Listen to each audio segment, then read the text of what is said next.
isin jedhe siyaasaan nu caaltanii jedhe ragaadhaan ammoo nu isin caalla jedhe wanni ayhuudonni rasuula rabbi alayhi salaatu wassalaam fudhachuu didaniifu hinaaffaadha. Nabi Muhammad alayhi salaatu wassalaam nabiyin keenya nabiyyummaa isaanii waan quraanii dubbate malee baayibili keessatti dubbatamee jira. Gadi bayaa ijoollee musliimaa dubbadhaa haga inni jedhetti namni tokko ittiin dubban.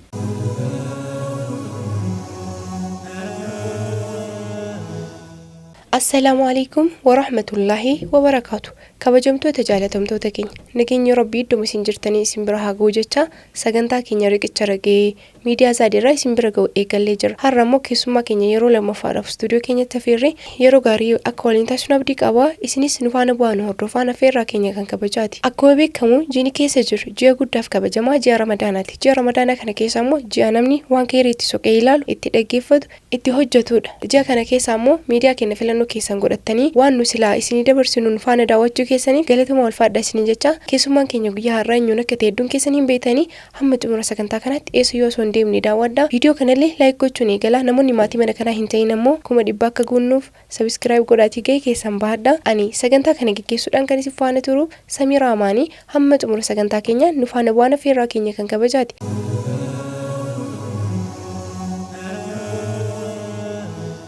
السلام عليكم ورحمة الله وبركاته. وعليكم السلام ورحمة الله وبركاته. ما شاء الله أستاذ كني يرو لما فادا في استوديو كنيتي ولا رجيني ريبني بقنا قان أفتني أنا أعرفه. الحمد لله بقنا قان إذني أنا أعرف وجدا أنا هجدا. أيه هوا سبايل أتو اسم بيكا. eenyuun ustaazni waan jedhu kana har'a kaasuun hin barbaachisu. Kan irra viidiyoo si wajjin dhalanii wal qabatee namoonni hedduun gaafii kaasanii viidiyoo nurraa gabaabsitanii yeroo lammaffaaf maaf nu affeertanii jedhanii gaafii kaasaa turanii gaafii keessaniifis asumaan deebiidha. Asumaan immoo ustaazarraa iddoo yookiin immoo bakka lamaanuu bakka bu'anii gaafii tokko tokko isaan gaafanna yeroo lammaffaaf fayyadamaa taatanii istuudiyoo keenya waan argamtaniif ammoo galatooma walfaadha. Galatarraa hafaa jedha.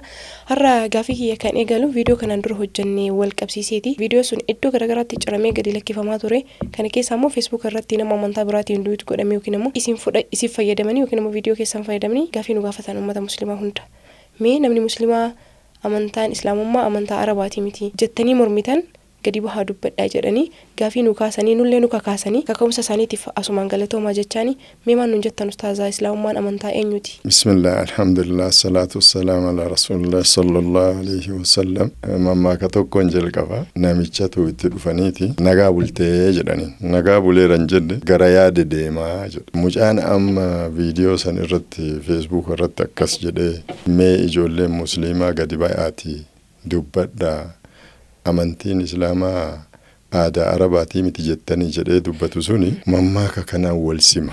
Waan dubbatame irratti illee hin xiyyeeffan uma dura beeku dhagayeeru aadaa isaatiin yookaan ammoo karaa biraatiin distorted information yookaan information guutuu hin taane kan sammuu isaa keessa jiru san qofa bira dhaqeeni dubbiin sochooseeni akkuma nama yoo nagaa bultee jedhanii gara yaade deema jedhu waan achi keessatti ani irratti xiyyeeffadhee dubbadhee hin huban. Ani amantiin islaamaa akka ilaalcha kiyyaa islaamummaan duratti ilaalutti aadaa arabaa naaf fakkaataa jedhe. Aadaa arabaatii miti hin jenne. Deebii mucaan kun ammoo mee ijoolleen musliimaa gadi ba'aa asirratti dubbadhaa jedhu kanaaf ifa galaan deebii argachuu qaba. Amantiin islaamaa gaafii kamiyyuu hin dhooggitu. Nabiyyiin Rabbi alayhi salaatu wassalaam gaafiin gaafatamne hin jiru, gaafiin isaan hin deebifne illee hin jiru. Hin gaafatamanii hin deebisan jecha. Amantiin islaamaa aadaa arabootaatii miti. Namni seenaa dubbisuu danda'u. Namni waa qorachuu danda'u critically reading barbaachisa. Critically reading jechaan waan tokko xiinxallaan gadi seenanii islaamummaan dura arabni maal ture jedhanii gaafachuu barbaachisa. Islaamummaan dura arabni ummata xaa'otii 360 gabbaru. Ummata ijoollee durbaa lubbuudhaan awwaalu. Ummata gosaan bulu. Gosa ufiitiin uftuulaa bulu. Rasuulli Rabbi alayhi salaatu wassalaam islaamummaa yoo Rabbiin ergeeni jedhu dura daa'imman durbaa ta lubbuun awwaalamtu dhooggan. Rabbii tokkicha qofa laa ilaaha illallah jedhaati jedhanii yoo isaan barsiisan. Gabbaramaan haqaa Allahi malee hin jiru jedhanii yoo isaan barsiisan. Nu kadura gabbaraarru guyyaan xaa'oota tokko ka gabbarru waggaatti 360 ka gabbarru kunuu nu jalaa diqqaateera. Ati ammoo hin jiru tokkocha malee jettaa jedhanii waraana itti labsan. Arabni nu gadi fageenyaan seenaan lafa kaayaa amantii islaamaa seefiin fudhatan. Aadaa ofii seefiin fudhataniire. Mucaa kana deebiin isaaf deebi'uu qabu. Nuti qorannoon fudhanne biyyiti kennallee ta'e biyyoonni addunyaa garaagaraa xalayaa 5 mootota 5 nabiyyiin rabbi alayhi salaatu wasalaam barreessanii karaa nagaatiin itti erganii warra fudhate jira akka nugusa Najjaashii kennaa ka biyya kennaa. Fakkeenyaaf amma biyya Indoneeshiyaa keessatti jihaanni tokko ittiin gaggeeffamu musliimtota addunyaa tana irra jiran irraa biyyiti guddoon musliimtota qabdu Indoneeshiyaa miliyoona 200 ol. Kana statistics gaafachuu ni dandeenya. The largest world Muslim population, Indonesian Muslims. Isaan sun aadaa Arabaa fudhatanii, isaan sun Araboota. Baay'inni isaanii Araboota addunyaa irra jiran. Galfi keessa jiran biyyoota Araba jedhaman mara yoo walitti cuunfine jenna. Muslimtonni Indoneeshiyaa ni taran. Isaan aadaa Arabaa fudhatanii.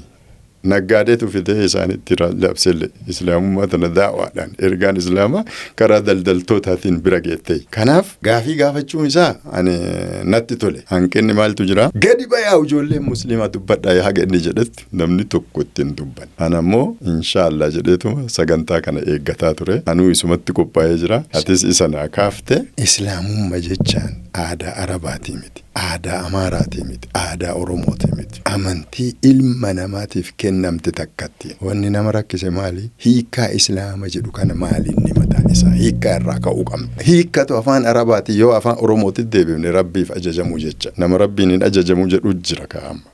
Namni islaamummaa dide jechaan rabbiif hin ajajamu jechaan. Afaan Ingiliffaatiin submission to the will of God. Afaan Amaaraatiin raasin laandi faxaarii maasgazaa. Islaamummaa jechaan kan. Ammas islaamummaan amantii ilmi namaa irratti dhalate. Rabbiin quraana keessa nutti mee faaqim wajhaka liddiin haniifaa. Fitratallahi allatii fatara annaas alayhaa. Zaalika addiinul qayyim walaakinna aksara annaas laa ya'lamuuna jedha. Fuula kan kee gadi dhaabi jedha. Amantii tokkochummaa rabbii irratti islaamummaa amantii qulqulluu rabbii tokkocha qulqulleessite rabbiin ittiin gabbaramuu qabu irratti fuula kee gadi dhaabi. Amantii rabbiin ilma namaa maraayyuu irratti uume. Amantiin qulqulluun isaa haa ta'u malee irra baay'een namoota hin beekan. ولكن أكثر الناس لا يعلمون. ربما القرآن كيسجل. قالوا بيكو دافمو. شرّاك باتشو قمنا. Critically دبسو قمنا. Critical reading. Analytical mind. Rational thinking. Comparative analysis. Objective conclusion. Waan shanantana.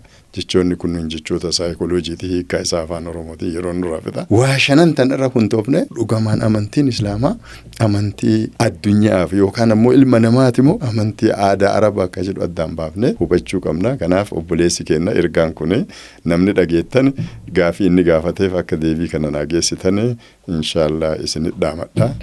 Akkasuma. Mashaallah gaafiin namoota biraallee ta'uu danda'a gaafiin inni kaase kuni asumaanuu hundi keessanuu wanni waan kana wal qabatee gaafattan ilaalcha akkasiillee qabda wanti jiru kana jennaan. Mashaallah mee haasaa keessan keessa waan akkas ta'ee jira. Namoonni hedduun yookiin immoo irra caala warra amantaa musliimaa keessa hin jirre amantaan musliimaa waraanaan dhufee seefiin dhufee guraadeen dhufee dhanii kaasanii isinillee haasaa kana reefna kaasaa turtanii waa'ee waraanaa wal qabatee baayibilii keessa wanti jiru jira.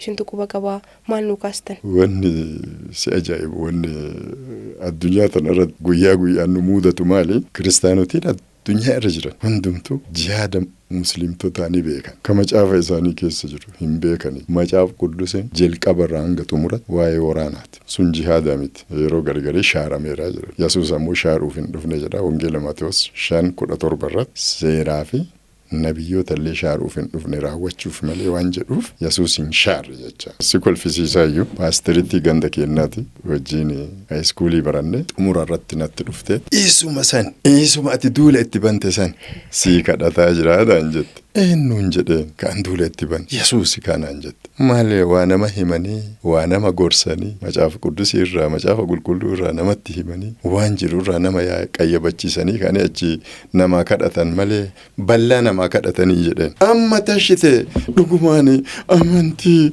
seefiin sabbakame fudhattaa ati naan jette. Ati garuu jedheen seefii ka warra kiristaanaa hin beektuu jedheen ka musliimtotaa qofa beektaa jedheen. Mee nabiyyootuma addunyaa tana irratti ergaman hunda isaanii ka seefiin hin waraanne ka hin lolle.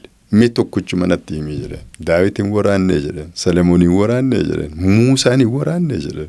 Inumaayyuu Yesuus Kiristoos Wangeela Luuqaas 22:36 irratti waan qabdan mara gurguradhaa korojoolle waa mara gurguradhaati seefii ittiin bitadhaa guraadee ittiin bitadhaa jedha. Guraadee shunkurtiin muruufi moo fooniin muruuf bitatan yoo an kana jedhe isaan immaa isgaabeerii ajajamaniitii naan jette jihaanni yoo ka muslimtoota yoo ka kiristaanota egzaabeeriin ajajamaa yoo ka muslimtoota sheeyxaanaan ajajamaa jedhe Yesuus se agassasu jettee na biraa deeme. Kanaaf macaafa qulqulluu keessatti Saamu'eel 1:5 irratti lafarraa fixaa jedha namallee dhiirallee dubartiillee daa'imman dhiirallee daa'imman intalaallee horiillee gaalotallee harrootallee carrisuu'achuu islaamummaan kanaa miti. Jihaanni islaamaa ofirraa dhoogguudha. Jecha faranjiin jettu tokko sitti maqaa Ayihudootaati.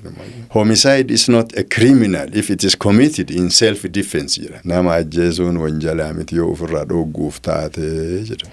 Nabiyyiin Rabbi alayhi salaatu wassalaam dhagaa takkan darbine waggaa 13 Makka keessatti qulu laa ilaaha illallah tuflihun gabbaramaan dhugaa Allaahi malee hin jiru jedhaa yoo san hoffoltanii jedha.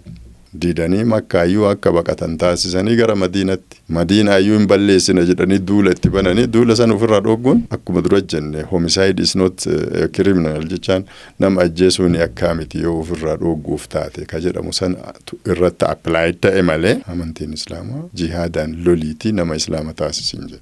Ergaa geessuu barbaachisa. Sikuensii qabu wanti martu. Didanii yoo duulasi dhufanii yeroo gargari amma namoonni tokko waan jiran isin nama ajjeesaa jettanii. No, nama ajjeesuun amantii islaamaa keessa hin jiru.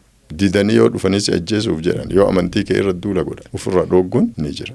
Kanuma wajjin daa'imman ajjeesuun hin jiru. Dubartii ajjeesuun hin jiru. Yoo jihaada irra hirmaattee argamte malee manguddoota ajjeesuun hin jiru. Gaalotiiniif harrootiin maal balleessan? Gaalotaaf harrootallee fixaa jedha. Kanaaf wanni isaanii hubachiifnu maali? Mee dura jihaada kitaaba isaanii keessa jiru san hubachuu qaban. Utuu gara muslimtoota quba isaanii hin qabneen dura jedha. Asii magaaluma Finfinnee irraa Shaashamannee deemee suuqii tokko seenee sooftii naa kennii jedheen. Sooftii naa kennuu didee haajii naan jedhe. Shi jedhe Nabiyyu Muhammad tawaagii naachoo ayidellum naan jedhe. Look akka itti hamilee hawaasa musliimaa itti tuqan. Amma oduusi taate yoo san yookiin lolteeni yookiin aarte sooftii isaallee hin beektu si haa waraanan jette biraa deemta. Dhugaadha. Ani ammoo kolfina dhufe simaa jedhe unkaan Nabiyyu Muhammad jedhe egzaabeer raasuu hin waaggaal jedhe Nabi Muhammadin dhiisi jedhe egzaabeerii nu bee hin waraanaa jedhe wallahi.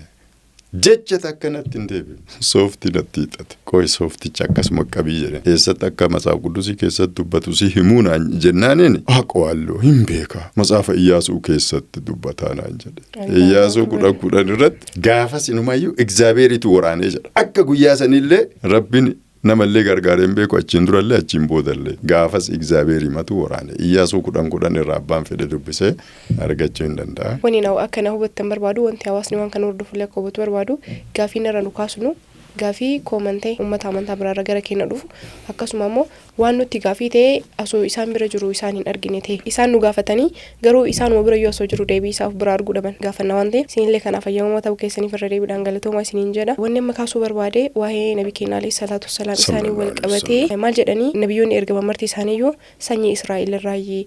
Nabi Muhammad ammoo alayhi salaatu wassalaam sanyii Ismaa'il irraayi jedhan kuni dhugaan mormine waa'een sanyii Ismaa'il yookiin ammoo waa'een Ismaa'il macaafa qulqulluu keessatti wanti dubbatame jira kana jiraan maal jettanii. That's the point. Waan nammaan garaagarummaan warri Israa'elootaatiif akkasuma Ismaa'iliyyoota yoo jenne addaan baafne obboleeyyan lamaan jecha. Rabbiin seera uumamaa 17:20 irratti sile Ismaa'ilም ሰምቻለሁ ባርኬዋለሁ ፍሬያማም አደርጋለሁ ታላቅ ሕዝብም አደርገዋለሁ 12 ተላቆችን ይወልዳል ዋን አጃይባ አረት ወር ክርስቲያና አኪቱ በተን እስማኤል አባራማዳ ማሊፍ ሴራን እንለነጀ ዋን ሀገጋራ ነመት ኡልፋት ወይቲቱ ሳን ራባ ማልጀቹዳ ነቢ ኢብራሂም ወተከዘላሁ ኢብራሂም ከሊላ ከረቢን ቁርአን ከሰጀ ነቢ ኢብራሂምን ረቢን ሂሪያ ጎደተ ከንጀ ጃለሌ ጎደተ ከንጀ ከኪታብ ኢሳኒ ከሰትለ ኪታባ ኤርጋ ያዕቆብ ለማድግደም ይሰደረተ አብርሃምም የእግዚአብሔር ወዳጅ ተባለ ይጀዳ ወኒ መጽሐፍ ቅዱስፍ ቁርአን ይትውል ይገለጀቻ ኢሱ መከነ ፉደኒ እስማኤል ዚናን አለተ ዮካን አሞ ኢልመሴራት የሚቲ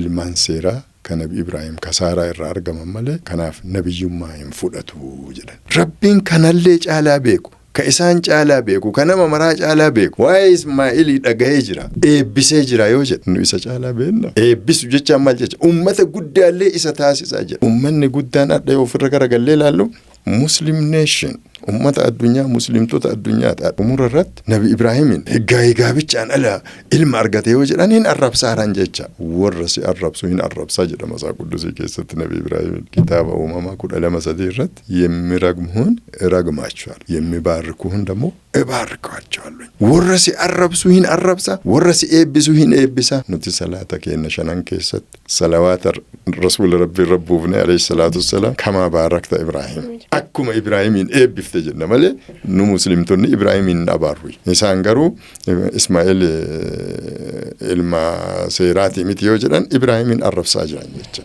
kanaafuu sanyii Ismaa'eelii keessaa akka dhufu nabiyyiin booda rasuulli rabbi alayhi salaatu wassalaam sanyii Ismaa'eelii keessaa akka dhufu wanni ayhuudonni rasuula rabbi alayhi salaatu wassalaam fudhachuu didaniifu hinaaffaadhaaf akkamin nu keessaan nabiyyiin xumura irratti addunyaan tun itti fayyitu nu keessaan dhufuu dhabee Ismaa'eelota keessaan dhufa jedhanii achi irratti konfliktiin sammuu isaanii keessa uumame ganan saniif ammoo rabbiin quraana keessatti akka jedhu lu'ina allaziina kafaruu min banii Israa'iil alaa lisaani Daawuda wa Iisaa bin Maryam abaaramanii jiran jira ijoolleen Israa'eelii keessa warri kafaran arraba Iisaa ilma Maryamiif arraba Daawudiitiin illee abaaramanii jiran akkas. Mashallah. Gaafiidhaaf deebii bareedaa nu kennaa jirtanii waa'ee Nabi Muhammad kun alayhi salaatu wassalaam yeroo baay'ee gaafii isaanii ta'a irra caalaa tokkichummaa Rabbi mormuu irra isaan morman warri amantaa biraa hordofanii kanaaf yaadha xiyyeeffannoo kenna guddaa kan Nabi Muhammad irratti alayhi salaatu wassalaam goonee fi mee yeroo baay'ee namoonni amantaa biraa hordofanii haadha manaa hedduu fuudhuu Nabi keenya alayhi salaatu wassalaam hin mormanii waan kanaan wal qabatee simaan nu jettame. Dhuguma wanni isaan addunyaa irratti hawaasa musliimaa jaanjursaniin yookaan ammoo sammuu naannessaniin fuudha afur fuudhuu nabiyyiin rabbi alayhi salaatu wassalaam fuudha heddummeessanii jedhanii isii matana qilleensarra oolan rakkoon jiru maal beektaa yeroo tokko kiristaanota wajjin haasa'eeti yoo ati ragaa naa fidde jedheen ani ammoo matana kiristaana sii ta'aa jedheen jennaan ragaa naa fiduu dhiiseeti indee masalee jedhaat daardaarii irra deemaat gaafii kiyya san akka ani irraanfadhuuf yemaazanaagaa sii galeera ani gaafii san dhiisee waan biraati akka deebu na godhe indee masalee jedheen anillee pirootestaantotaan keessattuu indee masalee jedheen እሺ በፖለቲካ ትበልጡናላችሁ ጀደ በመረጃ ግን እንበልጣችኋለን ጀደ እዚን ጀደ ሲያሳ ኑጫልተን ጀደ ረጋዳን አሙኑ ሲንጫላ ጀደ ረኮን ከነ ረጋ ከነለ ኡመተ ደሱም በን ጀሪዋን አርገተን ማርኬት ጎዳን ሚዲያን ወረብዲያ ኢሱማ ከን ሐፈርሰ ይወጀድ ዋይ እስላሙማ ዋይ ፉዳ ረሱል ረቢ አለይሂ ሰላቱ ወሰለም ሙስሊምቶ ተራዳጋውን በርባደ waan miidiyaa irraa dhaga'an san qof itti fayyadamanii burjaajessuuf deeman. Gaafii keetii yoo deebi'e eegaa tokko ol fuudhuun wanjala ka ta'u taate yoo lakkoofsa dubartoota fuuneetiin ka qaxxaamuu nurraa barbaachisu namni Salamooniin irra caalaa qaxxaamuu qabu hin jiru alayhi salaam. Ana ammoo Suleymaan nabiyyi rabbiiti haa inni adabamu jechuuf miti tokko ol fuudhuun yookaan yakka ka ta'u taate mootota isa duraa 11 lakkoofsa 3 irratti Salamoon haadha manaa 700 wushummaa waan an dubbachuuf afaan kiyyatti leen tolu 300 qaba jedhanii kitaaba isaanii keessa jira. Maa kana mormine maaf kana miidiyaaf hin dabarsine yookaan ati kana dhuma dhageetteerta maaliif waan jarri miidiyaan qilleensarra oolfanneef no ammoo beeknee kanallee waan qilleensarra nu oolchine yookaan ammoo odeeffannoo funaanuu irratti hanqina jiru sirreessuun nurra jira. Maalumaaf kana hin mormine namni dubartii 100 fuudhu moo ka 4 fuudhutu irra yakka dalage yoo dabalatanii fuudhuun ka yakka ta'u taate. Akkasuma tiksiisaan yaadadhu abbaan fedhe googilii seene how many wives did King David have jedhee amma yoo googilii seente atuyyuu 8 jedhee dubartii isaa Daawud lafa kaa Nabi Ibraahim haadha manaa 3 qaban Saara Hajara Keexuraa jedhamti tuuni. Kanaaf yoo ati kana jette isaan ay seerri kakuumoofa shaarameeraa jedhan hin shaaramuu haga ardiif samiin darbitutti seera keessaa qubeen takkallee hin dabalamtu irraa hin dhidhatu namichi seera keessaa qubee takka shaaree nama barsiisa inni mootummaa waaqaa keessatti xinnaadha waan jedhuuf Maatewos 5:17 irratti seerri kakuu moofaa ka jihaadaa haa ta'u ka fuudha heddummeessuu haa ta'u hin shaaramne. Kanaaf 4 fuudhuun fuudha heddummeessuun daangaa qaba islaamummaan inuma daangaa itti gooteerti 700 fi 300 ka jedhamu sanii miti likkii qaba. Kanaaf daangaa itti godhameen deemamaa jira. Asirratti waan dubartii dabalatanii fuudhuu irratti bu'aa adda addunyaa tanaaf qabu keessatti Dr. Zaakir Naayik waan jedhe hadiisa rasuulaati jira alayhi salaatu wassalaam akka qiyaamaan dhiyaataa deemtuun lakkoofsi dhiiraa hin xiqqaata lakkoofsi dubartii guddataa deema. namni tokko dubartii takkatti qofa yoo ka fuudhu taate carraa inni sadillee dabalee fuudhee dubartoota addunyaa irra lakkoofsi isaanii dabalaa deemaaru carraa heerumaa isaanii cufu jecha tokkoof tokkotti yoo murteesse yoo diqqaate akka muslimtootatti advaansii dubartii sadiif carraa qaba jecha dubartiin sadii carraa heerumaa qabdi jecha takkatti fuudhee ka'ee sadii yoo dabalatuu danda'e kanaaf Zaakir Naayik dubbatee populationin addunyaa dubartiin dabalaa waan deemaa jirtuuf dabalatanii afur fuudhuun rakkoo hawaasa dubartootaa akka furmaatatti kennu beektoleen addunyaatu itti walii galanii jiran amantiin islaamaallee dirqama godheet nutti akka arkaana islaamaatitti arkaan islaama shan keessa tokkocha yoo dhidhifde hin guunne islaamummaa afur fuudhuun hin danda'ama jedhe malee yoo wal qixxeessuu hin dandeenye tokkotti fuudhuu hin dandeettan jedhe rabbiin addaan nu baaseera yoo gara dubartii takkatti dabanii dubartii takka miidhuun ka jiru taate yoo wal qixxeessanii bulchuun yoo hin danda'amne taate takkatti fuudhuun amantii islaamaatitti lafaan nuu kaa'ee jecha santu caaltuudha yeroo baay'ee nu musliimoonni wanni amannu tokko jira sababuma jarri gara keenya kanatti harka diriirsanii fi yaada isaanii gara fidanii fi nullee waan jara wal qabate wantoota gaafii nutti ta'an qabaachuu dandeenya san keessaa immoo uummanni musliimaa macaafni qulqulluun kakuu moofaa kakuu haaraa jedhee iddoo garagaraatti jijjiiramuu isaa hin argina yookiin immoo jijjiirameera jennee yaadna macaafni qulqulluun ammoo jechi waaqaan jijjiiramuu jedhee barreeffameera.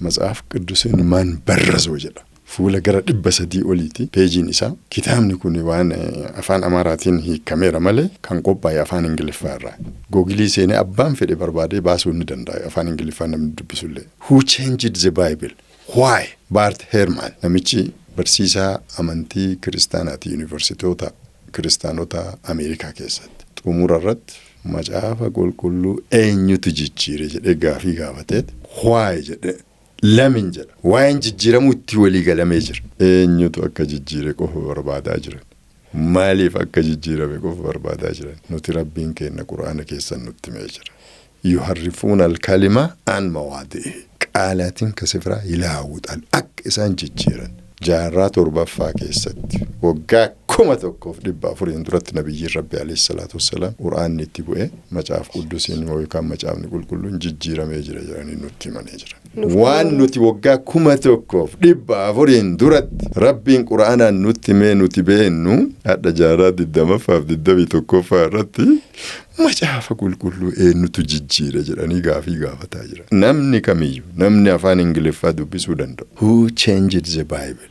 Why? Bart Ehrman ka jedhu PDF'n Google keessa jira. Waan sheekni tokko nutti himansitti mana hidhaa keessatti hidhamnee jedhe warra macaafa quddusii dubbisuun kiristaanota waliin mana hidhaa keessatti nama biyya keenyaatti sheeka guddaadha.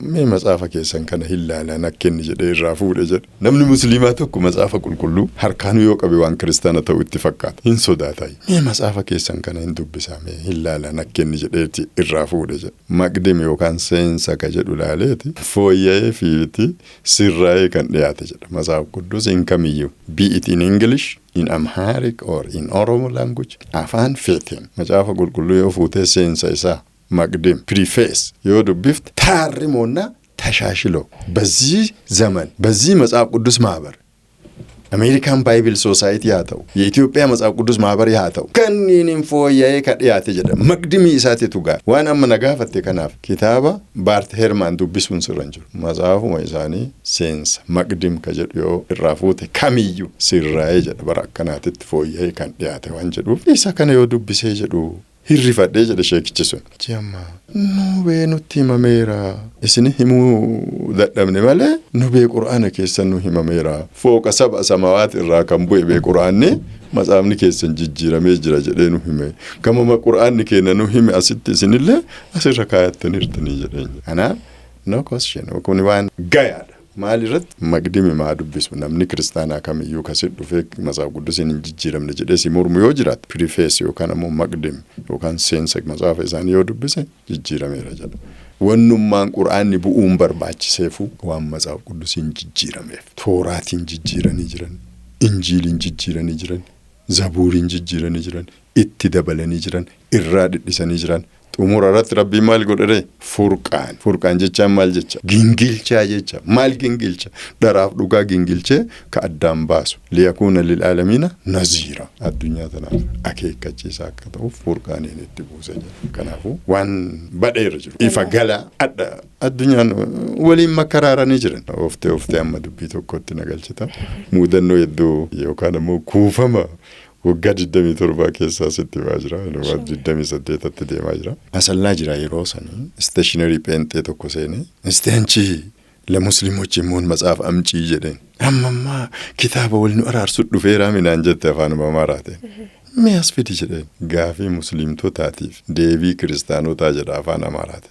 Meeqa gateen birrii 16 waggaa sanitti wuddi kaffalee fi biraa galee galgaluma kana galee manatti dubbisee musliimtonni kan kassasaniif jedha macaafni keessan jijjiiramee jira jedhan jedha. Macaaf quddisiin macaafni qulqulluun waggoota 3,000 darban keessatti yeroo barreeffamutti dogoggoroota keessa seenan sirreessuuf beektoleen amantii waggoota 100 darban keessatti guddisanii hojjetanii jiran.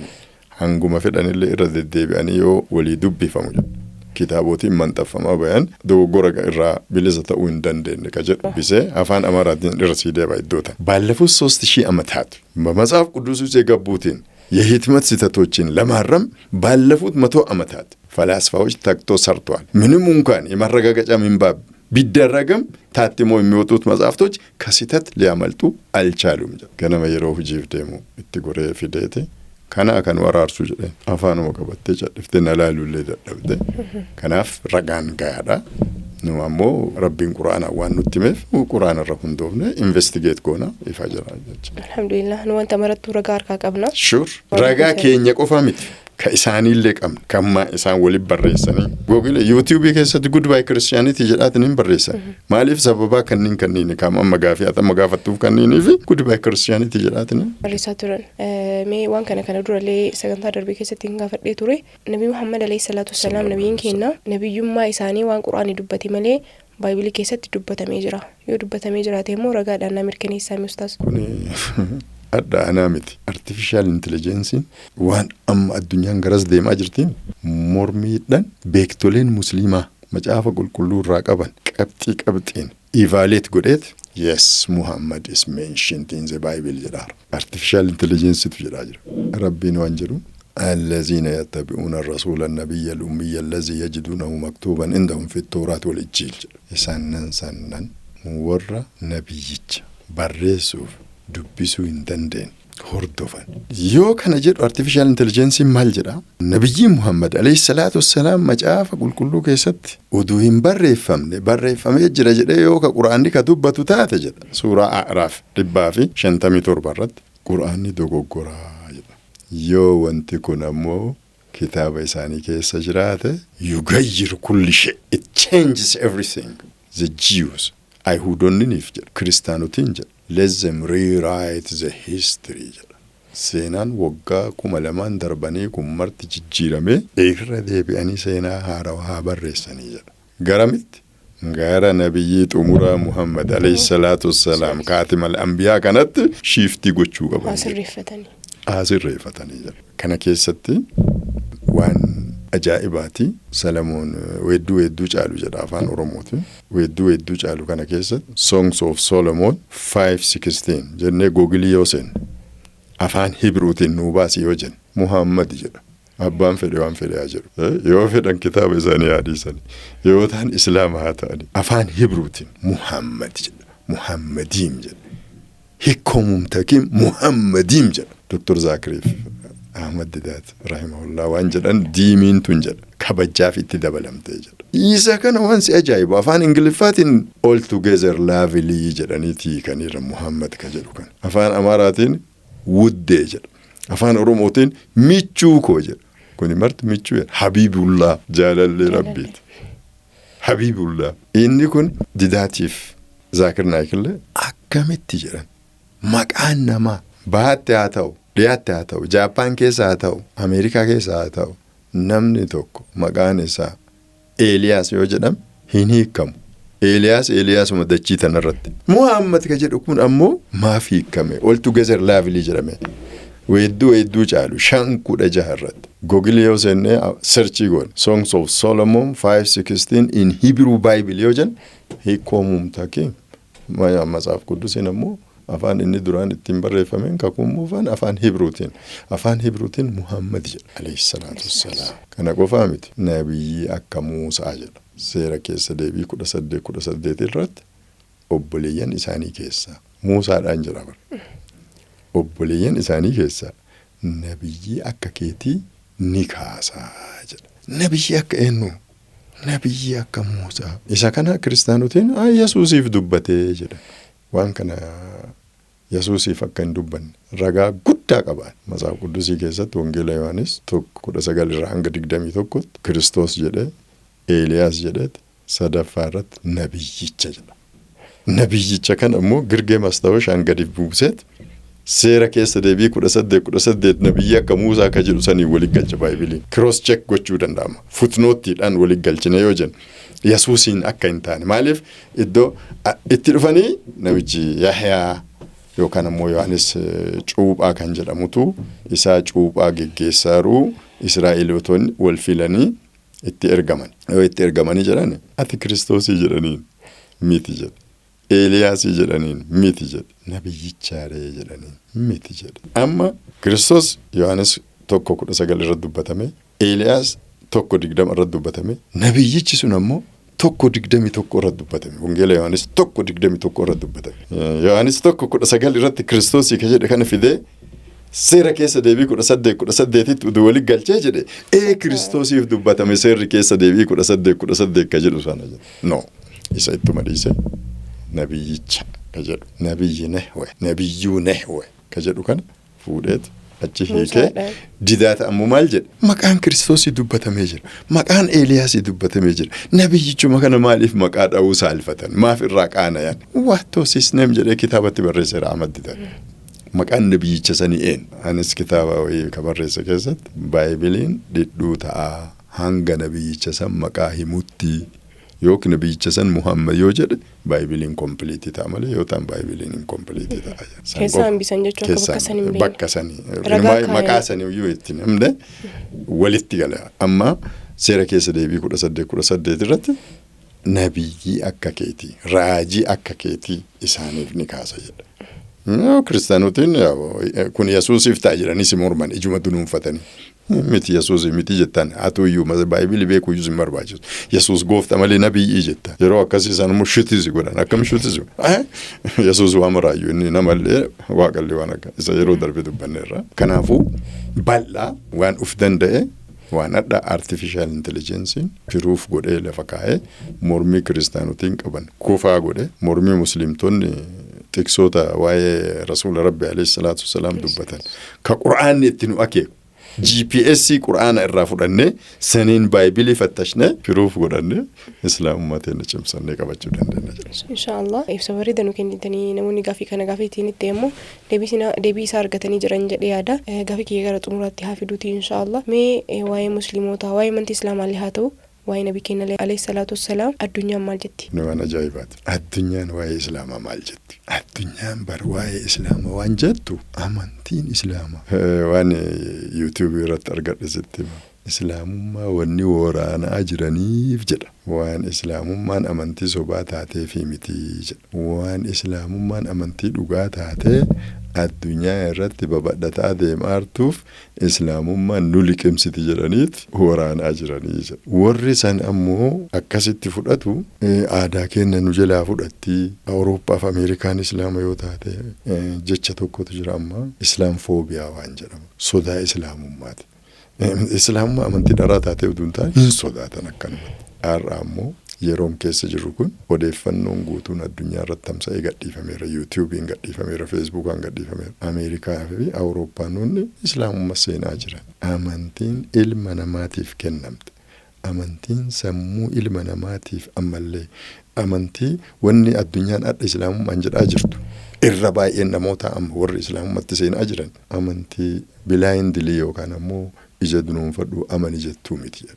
Amantii ragaa irratti quraanni nuun jedha qul haatu burhaanakum in kuntum saadiqiin balaachoo amxuu balaachoo masrajjaዎቻችሁን እውነተኞች ከሆናችሁ አመንቲ ዶከተኒ ኪሲ ኬሰ ካተን አመንቲ ዶከተኒ መስጊደ ኬሰ ዶፈተኒ ኢርታኒ ሚት gadi bayanit fiidiyaa jedhi ragaa kayeessanii yoo warra dhugaa dubbattan taatanii adda artificial intelligence akkuma amma duratti dubbanne waa'ee rasuula rabbi alayhi salaatu wasalaam ka dubbate dhiise namichi viidiyoo irratti gaafii gaafate ati artificial intelligence dha artificial intelligence eegataate ati namaa miti maashiina mee amantii adda addunyaa irratti sirrii taate keessaa filachuu yoo barbaade kamiin filadha jenna islaamummaa filadhu jedhee artificial intelligence hin deebisa. This is surprising. Maali jedhee ragaa waliin lafa kaa'ee fi amantii quraanni isaallee kitaabni isaa akka bu'een jiru kan hin jijjiiramne jedha. Amantii sammuu ilma namaatiif illee logically and rationally fudhatama qabu jedha. Wanni abbaa ilmaa hafuura qulqulluu waa sadii waa tokko jedhamu kun namaan galu jedhanii beektoleen cufanii jiran.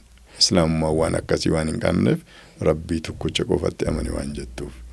Kanaaf waa'ee islaamummaa namichi ingilizaayin tokko barreeffama isaa keessatti ani waa'ee nabi Muhammad hedduu dubbisee jedha. Barnaard Shaw jedhama 1936tti dubbise. Akka jedhan san nabiyyichi kun jedha farra Yesuusiitii miti jedha. Faallaa Yesuusiitii miti jedha. Waa'ee amantii isaa tana yoo raajii dubbadhe jedha. Awurooppaa boruu keessatti illee amantiin tun fudhatamanii argatti jedha. Akkuma Awurooppaa addaa keessa fudhatama argataa jirtuu jedha. 1936tti dubbate. Achi as ammoo guyyaa guyyaan nama 1000 islaamummaatti seenaa jiranii raajii namichi sun dubbate keessa yoo amantiin takka fuulduraaf jedha. Ingiliziin ka bulchitu taate jedha. Islaamatu bulcha jedha. Kanaaf waa'ee nabi Muhammad ammoo alayhi salaatu wassalaam warri musliimtota hin taane kitaaba Ahmad Didat Muhammad the greatest of the great jedha. Ka afaan Ingiliffaatiin barreeffame ka Umar Arsiilee afaan Amaaraatiif afaan Oromootti deebise keessatti namichi Ameerikaayin tokko namoota 100 wal dorgomsiise namoota 100 kana hangaftoota addunyaa irra jiran Yesuus keessa kan jiru Muusaan kan jiru Phaawulos kan jiru Lenin kan jiru Marcus kan jiru Albert Einstein beektolee jedhaman nama 100 wal dorgomsiiseet the most hundreds matoochu talalaq sawwach namoota dhibbantoota addunyaa irra jiran jedhee isa keessatti eenyuun tokko godhe beektaa rasuula rabbi alayhi salaatu wassalaam Muhammad the greatest of the great jedhe akkamitti takka takkaan steppi jirtu maraan lafa kaa'ame ragaa waliin namichi tokko uduu humna waraanaa hin qabaatin uduu diinagdee hin qabaatin amantii addunyaan tun adda global religion taate tan gadi dhaabee beekan biraa ammoo barreessan seenaa wayii Faransaayidha maal jedhe it is not his propagation but the permanence of the religion he propagated that drews our wonder jedhe sabakaa inni sabbakee miti jedhe gadhaabatee amantiin inni sabbakee biraa deeme kun gadhaabataa ta'ee isaan boodallee Muhammadiin boodallee akka isaaniitti amantiin tuni amantii nama tokkoon rasuula rabbiitiin alayhi salaatu wassalaam falaasfaatitti dhufte jedhanii warra hubatutu gaafa nabiyyichi du'e irraa waliin du'uu qabdi waliin hin duune achiin boodallee aga jaarraa 20 gaafa qiyamaallee amantii itti fuftu. Kanaaf waa'ee nabiyyi rabbi alayhi salaatu wassalaam warri sammuu qulqulluu qaban warri baay'aasti hin taane tagartummaan warri jiru waan fedhe jedha wallaalummaan warri jiru waan fedhe jedha warra uduu waan hin beenne ufumaan fabrikeet godhe inni nama akkasiiti inni nama akkasiiti warri ammoo ragaa irratti hundaa'e adeemsa siiraa rasuula rabbi alayhi salaatu wassalaam takka takkaan laalanii keessattuu fatii makkaa gaafa seenanii jedha dhiifama godhaniif gaafas sila maaltu ta'uu qabare yoo moo'ateen booda waan warra isaanii makkaa baqachiise hundaayyuu lafarraa fixuutu irratu dhiifama isaanii godhanii ka diina ofiitii dhiifama godhu jennani adda faranjiin ragaa ba'aafii jirti beektoleen faranjii jechaan beektoleen piroofesaroonni doktoroonni namni akkana lafa tanarratti miilli isaatu lafa tanarra hin ijjanne inumaayyuu jedhan arra namni akka Muhammadii uduu addunyaa tanaaf diktaatira ta'e jedha nagaa buusuuf sila bu'a qabeessa ta'e argama jedha uduu namni akka isaa addunyaa tana bulche nagaa buusuuf hin aanjeffataa jedha akkasii inshallah. Hayyee waan bareeda nu kaastanii gara dhuma kanarra geenyee jira ammamoonni guddaan isinirra barbaadu gaafa viidiyoo dargaggeessa gaafii gaafatee san argu irriba uummanni musliimaa rafee isinillee kaastaniirtan hagam takka akka nu ibsa kennuu irratti ragaasuu qabnu waan san babal'isni himuu irratti hanqina nu qabnu hedduu argitaniirtani uummata musliimaa kanaan maal jettanii maal dhaamtaniif? Wanni dhaamnu haqatti waan dandeenye gumaachuutu nurra jira hundumti keenyaayyuu ragaa irratti hundoofneeti. Islaamummaan amantii ragaati malee amantii dhagaati miti. Yeroo amma barattoonni ijoolleen amma daandii irratti illee daawaa baatee ergaa geessaa jirtu waan jettu beektaa?